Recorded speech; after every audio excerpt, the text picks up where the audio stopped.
everyone. Across the splendid array of countries and cultures represented here, we come together this morning united by our belief that flourishing societies are sustained by religious freedom. Sadly, this understanding is not universal.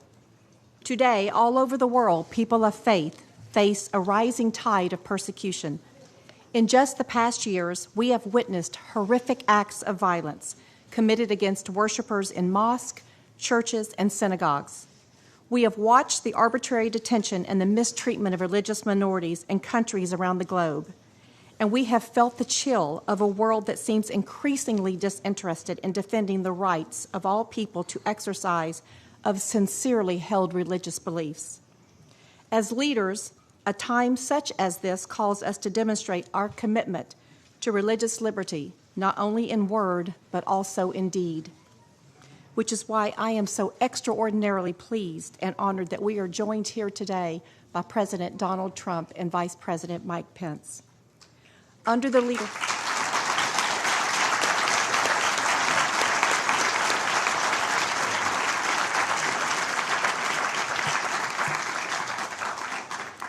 leadership of these men, the United States has not only spoken of a renewed commitment to religious liberty, it has demonstrated one. Just 2 months ago, President Trump hosted victims of religious persecution at a historic event at the White House. His administration has vigorously defended religious liberty and the freedom of conscience in the United States. And under his guidance, the State Department has become a watchful defender of religious liberty, especially through the 2019 Ministerial to Advance Religious Freedom, the largest freedom event of its kind in the world. We anticipate a fruitful discussion today on how we can expand religious liberty, guarantee the sanctity of houses of worship, and combat religious persecution around the world. And I am so delighted that you've joined us for this timely event. It is really hard for me to think of a better person to introduce to a gathering of the freedom of religion in the world. He knows what religion is, what support it can give to the individual and to whole societies. He's an unpretentious man who not only believes in the power of religion, he lives his religion with respect and even piety. He respects the faith of others.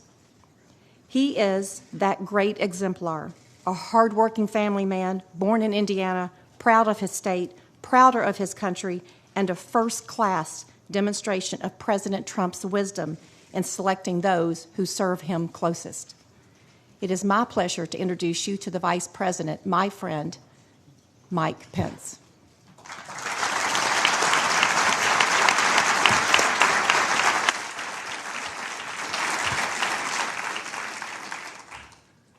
Mr. President, Secretary General Guterres, Ambassador Kraft, Secretary Pompeo, members of the Cabinet, distinguished members of Congress, world leaders, and most especially to the courageous men and women who join us here today, who have suffered persecution and violence for simply living out your faith,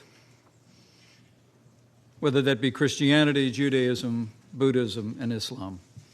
It is my great honor to be here today with the President of the United States to reaffirm America's commitment to what the people of our nation have always believed, that every person is endowed by our Creator with certain inalienable rights.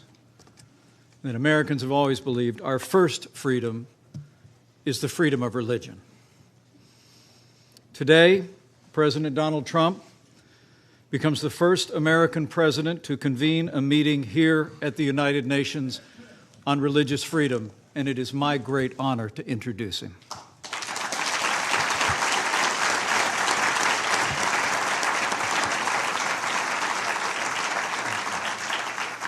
There's no better time for a meeting like this on the world stage. As we gather here at the United Nations, more than 80% of the world's population live in nations where religious freedom is threatened or banned. The regime in Iran brutally persecutes Christians, Sunnis, Baha'i, and Jews. In Iraq, Iran-backed militias terrorize Christians and Yazidis who were nearly wiped out by ISIS' recent campaign of genocide. The Communist Party in China has arrested Christian pastors, banned the sale of Bibles, demolished churches, and imprisoned more than 1 million Uyghurs in the Muslim population. In our hemisphere, the regime of Daniel Ortega is virtually waging war on the Catholic Church.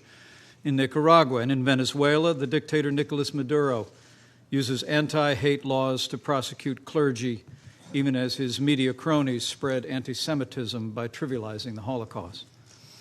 Communities of faith across the wider world have also faced unspeakable acts of violence in places of worship, shocking the conscience of the world. In October, 11 Jews were murdered in the Tree of Life synagogue massacre in Pittsburgh, Pennsylvania. In March, a gunman killed 51 Muslims at prayer in 2 mosques in Christchurch, New Zealand.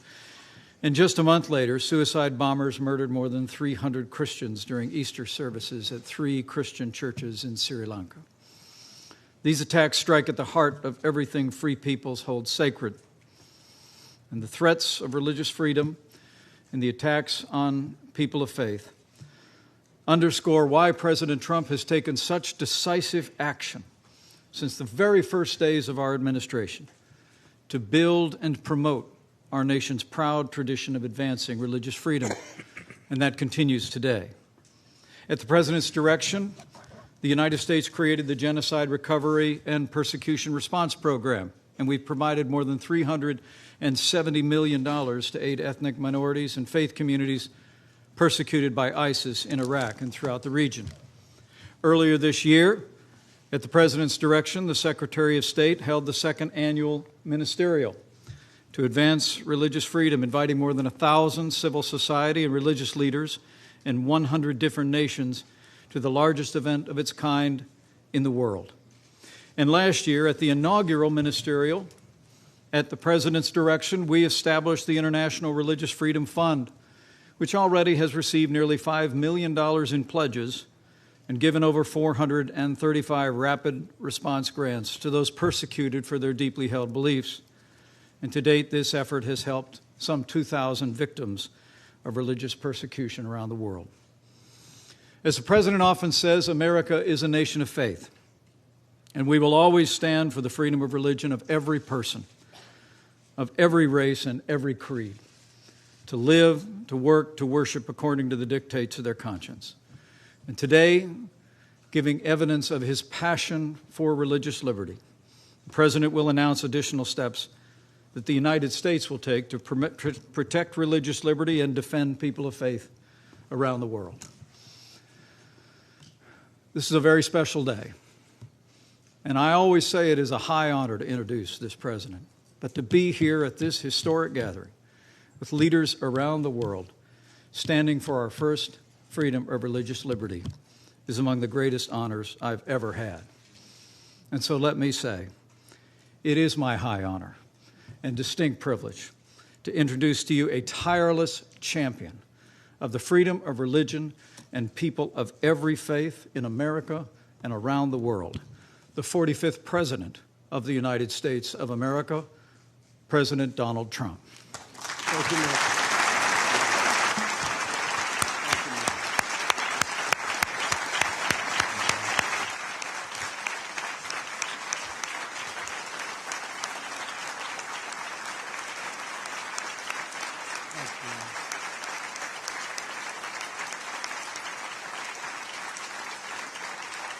That's very nice. Thank you very much. شكرا جزيلا. That's very nice. And I شكرا want to هذا thank جميل. أود أن Mike أشكر أيضا today. مايك It's a اليوم. true honor هو شرف to be the first president حقيقي of the لي United بأن States أكون to أول host رئيس a meeting at للولايات the United المتحدة Nations on يستضيف religious اجتماعا freedom. في الأمم المتحدة. And an honor it is. It's long overdue. And I was shocked when I was given that statistic that I would be the first. That's very sad in many ways. And it's great to be with you. I want to thank Vice President Pence for the outstanding job he's doing. He's been a fantastic and valuable representative of our country. Likewise, Secretary Mike Pompeo, Ambassador Kelly Craft, Secretary Ross, Secretary Mnuchin, Ambassador Sam Brownback, all for joining us today. And we have other representatives of our cabinet and the administration in the room.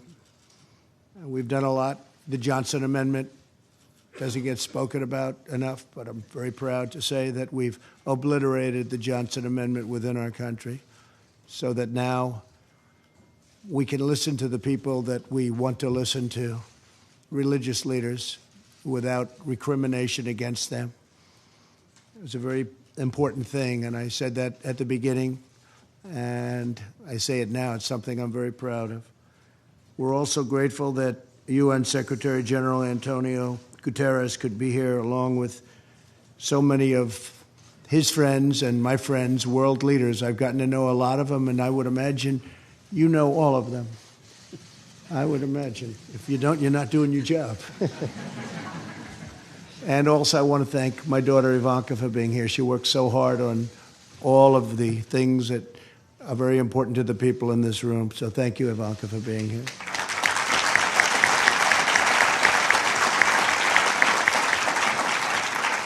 The United States is founded on the principle that our rights do not come from government, they come from God. This immortal truth is proclaimed in our Declaration of Independence and enshrined in the First Amendment to our Constitution's Bill of Rights. Our founders understood that no right is more fundamental to a peaceful, prosperous, and virtuous society than the right to follow one's religious convictions. Regrettably, the religious freedom enjoyed by American citizens is rare in the world. Approximately 80% of the world's population live in countries where religious liberty is threatened, restricted, or even banned. And when I heard that number, I said, please go back and check it because it can't possibly be correct. And sadly, it was 80%. As we speak, Jews, Christians, Muslims, Buddhists, Hindus, Sikhs, Yazidis, and many other people of faith are being jailed, sanctioned, tortured, and even murdered, often at the hands of their own government, simply for expressing their deeply held religious beliefs. So hard to believe. Today, with one clear voice, the United States of America calls upon the nations of the world to end religious persecution.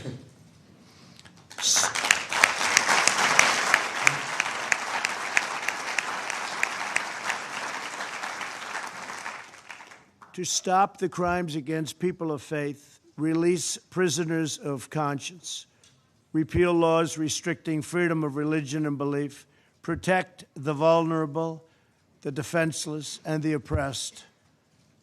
America stands with believers in every country who ask only for the freedom to live according to the faith that is within their own hearts. As president, protecting religious freedom is one of my highest priorities and always has been. Last year, our Secretary of State, Mike Pompeo, hosted the first ever ministerial to advance international religious freedom.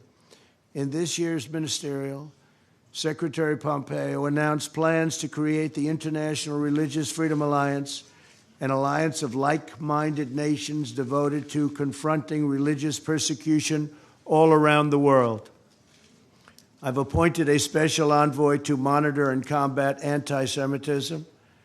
We're standing up for almost 250 million Christians around the world who are persecuted for their faith. It is estimated that 11 Christians are killed every day for the following. I mean, just think of this, 11 Christians a day for following the teachings of Christ. Who would even think that's possible in this day and age? Who would think it's possible? With us today is Pastor Andrew Brunson, who was imprisoned in Turkey for a long period of time. Last year, my administration was thrilled to bring him back home after a very short and respectful negotiation with a very strong man, and a man who's become a friend of mine, fortunately, President Erdogan of Turkey. I called the president. I said, he's an innocent man. They've been trying to get Andrew out for a long time, previous administration. I don't think they tried too hard, unfortunately. But I want to thank President Erdogan, and I want to thank you, Pastor, for being here with us today. Where is Andrew? Is he around someplace? Thank you, Andrew.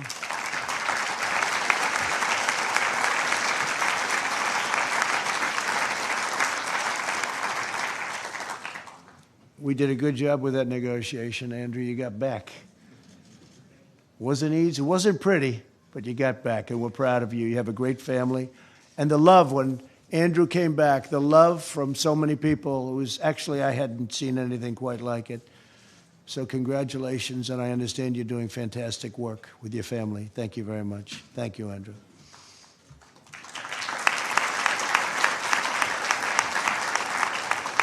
And I also want to thank Franklin Graham because he's been so instrumental in everything we're doing. He's done such an incredible job in so many different ways, including floods and hurricanes. And every time I go, I see Franklin there. He's always there before me. I don't know how he gets there before me. I'm going to beat him one day, but he's always at these places of really disaster areas. He's right there with an incredible, large staff of volunteers that are just amazing. Thank you very much. And Cece, thank you very much. Thank you very much. And Paula White, thank you very much.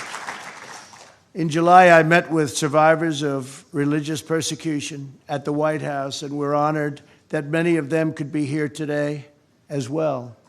Some of these individuals suffered as a result of state-sponsored persecution, others at the hands of terrorists and criminals. No matter the case, America will always be a voice for victims of religious persecution everywhere. No matter where you go, you have a place in the United States of America. Could I ask those folks to stand up, please? Please stand up.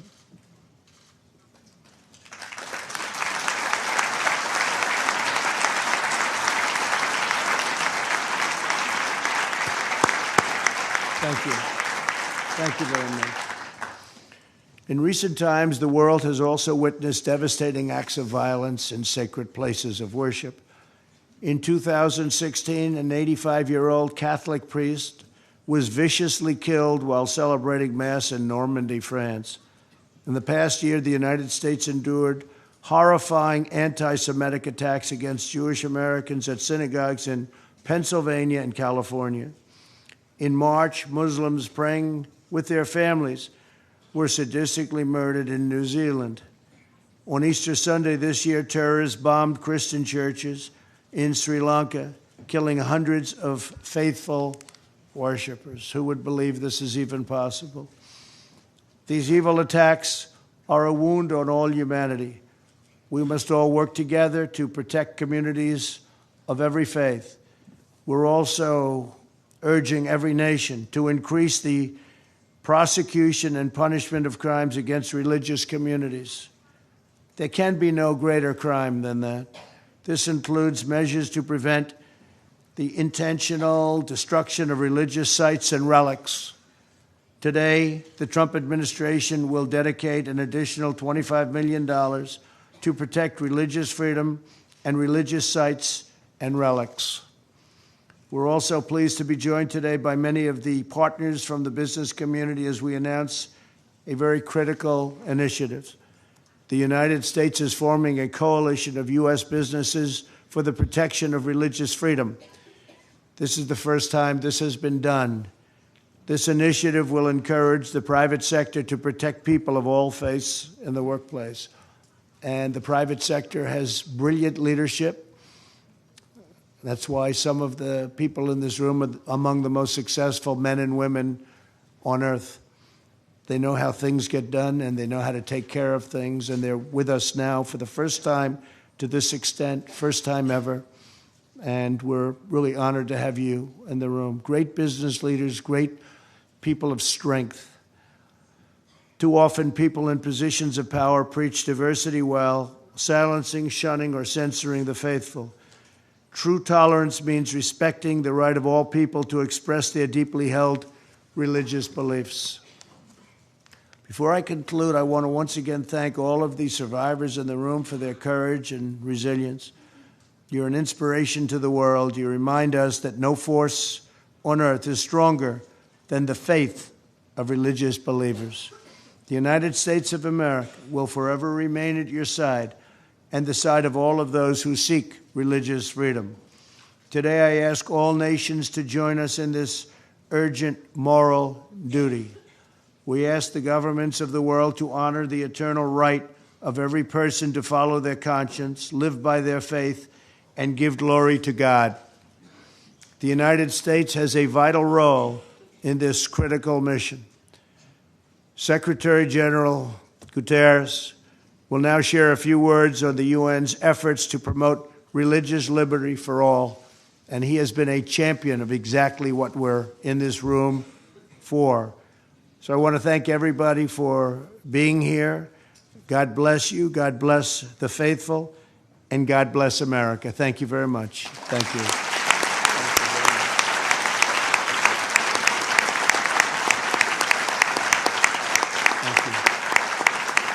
Thank you very much.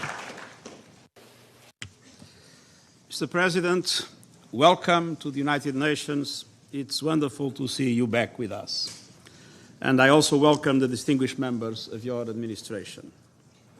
Excellencies, dear friends, I want to begin by saluting you, Mr. President, for putting a focus on religious freedom, a pressing global issue and one that is also very close to my heart.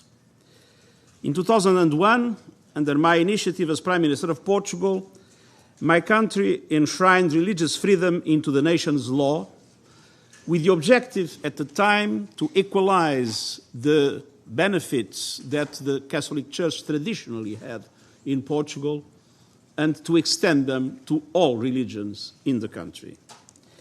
And the measure declared that no one can be privileged or persecuted on account of their religion, and that the state shall not discriminate against any religious community in relation to others. Looking around the world, we tragically know that this is not a reality for millions of people. It is totally unacceptable in the 21st century for people to face discrimination and intimidation for their beliefs. And the persecution of religious minorities is utterly intolerable. The full scope of their human rights is guaranteed, and states have the obligation to implement policies that ensure their identities are respected and that they feel fully part of the society as a whole. Earlier this year, His Holiness Pope Francis, along with the Grand Imam of Al-Azhar, His Eminence Sheikh Ahmed Al-Tayeb, signed a moving testament for mutual respect. It stated that the diversity of religions is willed by the Creator. And I quote, "This divine wisdom is the source from which the right of freedom of belief and the freedom to be different derive." It breaks my heart to see increasing number of individuals publicly humiliated, harassed, and attacked simply because of their religion or beliefs. Jews have been murdered in synagogues, their gravestones defaced with swastikas. Muslims gunned down in mosques, their religious sites vandalized. Christians killed at prayer, their churches torched. And in many hot spots around the world, entire communities have been targeted because of their faith, including in places where those communities have existed for centuries, if not millennia. We must do all we can to avoid religious cleansing of societies. I will always remember when I was High Commissioner for Refugees, and in a discussion about the Chaldean and the Syrian communities of Iraq, Christian communities of Iraq, and my good friend Baram Saleh is there. And there was, of course, an enormous concern with those communities. And I remember once a friend of mine saying, well, you need to resettle all of them to the Western world. And I said, of course, for people in need of protection, resettlement is the measure. But I cannot accept that these communities that have been there for millennia will disappear from their region. And I told my friend, look, when in my country, in Portugal, we were still worshipping trees and rivers, in Iraq and in the Middle East in general, there were Christian communities discussing theology and discussing whether the Holy Ghost was coming from the Father or from the Father of the Son. And so it is clear that these communities, like the Yazidis, like many others, in this region as everywhere in the world, are a deeply rooted part of the society. And it is essential to preserve religious diversity in all parts of the world. We must reject those who falsely and maliciously invoke religion to build misconceptions, to fuel division, to spread fear and hatred. And we must be vigilant about attempts to instrumentalize religion and identity to restrict the full enjoyment of rights by others and to perpetuate or justify inequalities. There is richness and strength in diversity. It's never a threat. Profiting from that diversity requires a strong investment in social cohesion policies. And we have much wisdom to guide us on our way. All major religions espouse mutual respect and peaceful coexistence in a spirit of shared humanity. And our shared foundational text, the Universal Declaration of Human Rights, affirms everyone's right to freedom of thought, conscience, and religion. Simply put, the best way to promote international religious freedom is by uniting our voices for good, countering messages of hate with messages of peace, embracing diversity, and protecting human rights everywhere. Mr. President, Excellencies, dear friends, the United Nations is stepping up action through two new initiatives that I have launched in recent weeks. First, through a strategy on hate speech to coordinate efforts across the UN system, addressing the root causes and making our response more effective against hate speech. Second, an action plan for the UN to be fully engaged in efforts to safeguard religious sites and ensure the safety of houses of worship. Holy sites should be places of worship, not places of war. Taken together, these efforts seek to address some of the most pressing challenges facing our world today. We have a collective responsibility to stamp out anti-Semitism, anti-Muslim hatred, the persecution of Christians and other religion groups, and all forms of racism, xenophobia, discrimination, and incitement to violence. Hatred is a threat to everyone, and so this must be a job for everyone. Mr. President, thank you again for your initiative and leadership and for your invitation. And I also want to thank your understanding during this hectic period. I would like to be able to stay for the whole meeting, but it was for me an enormous pleasure to be here with you today and to join my voice to all those that want to make sure that religious freedom prevails in our world everywhere. Thank you very much.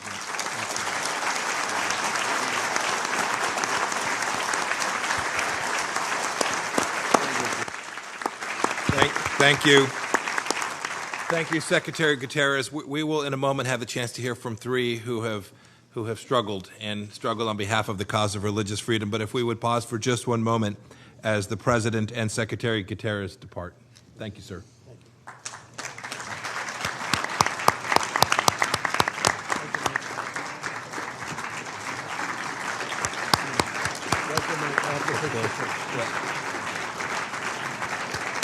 Thank you, Mr. President. Thank you, Mr. President. Very good start.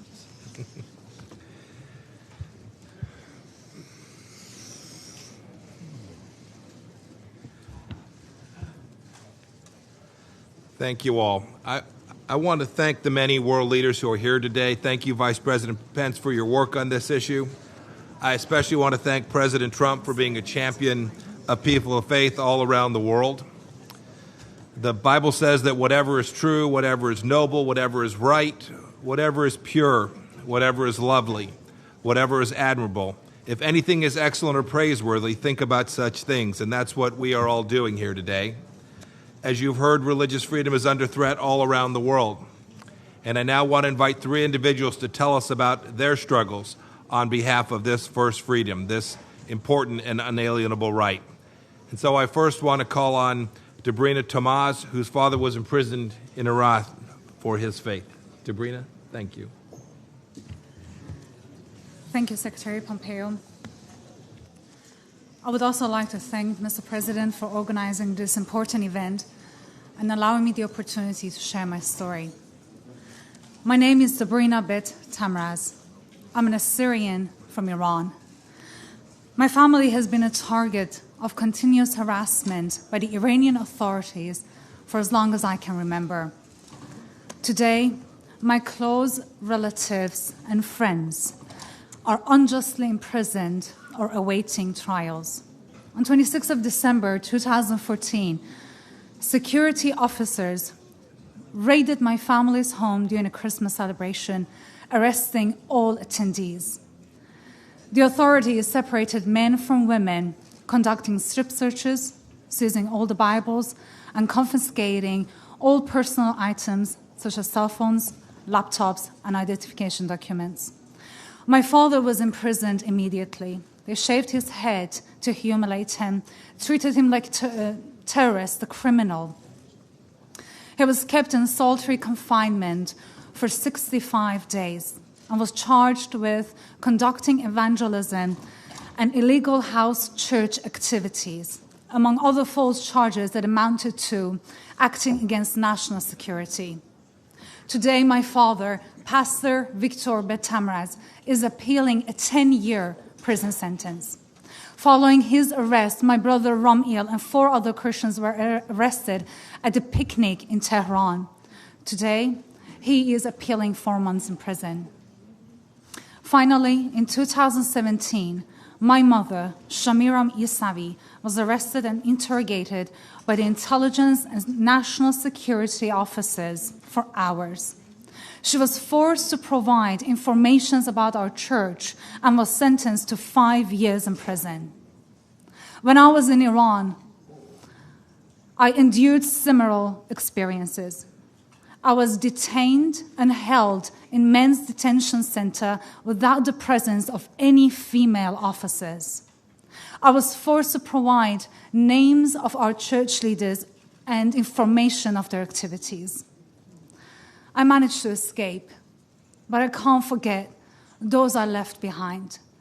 My family and the innocent people serving harsh sentences for the peaceful practice of their faith. Since 2018, more than 200 Christians have been arrested and are serving harsh sentences. They are either now in prison, serving lengthy prison sentences, or awaiting trials. Christians in Iran are no politicians or activists of some sorts, including my family. They're simply believers attending prayer and worship gathering. In addition to Christians, other faiths, including Baha'is, Sunni Muslims, and Sufis, also face discrimination and severe restriction to the freedom of religion. I implore the international community gathered here to hold Iran accountable for its mistreatment of religious freedom and prioritize religious freedom as a foundational human right for all. Every person has the right to live out their faith in safety, peace, and dignity. Thank you. Thank you, Secretary.